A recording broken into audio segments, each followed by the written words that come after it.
AGBA stock analysis and AGBA stock prediction. Is AGBA Group Holding limited stock buy right now? Let's talk about it. It's like it pretty much closed 100% exactly up for the day.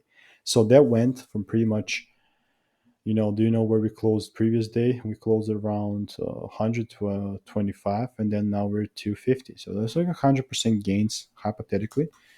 And like theoretically speaking, it was just clean. Okay, we closed here. Like this is where we closed. My bad. That's 150 kind of gains. Let's do the top and then a little bit lower to good 100%.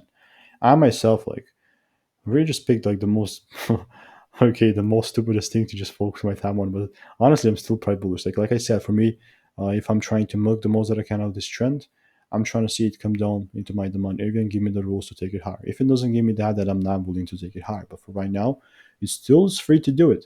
So just gonna keep an eye on it. I'm not gonna force anything. And check out the first link in the description for free resources and value. I'll see you in the next video.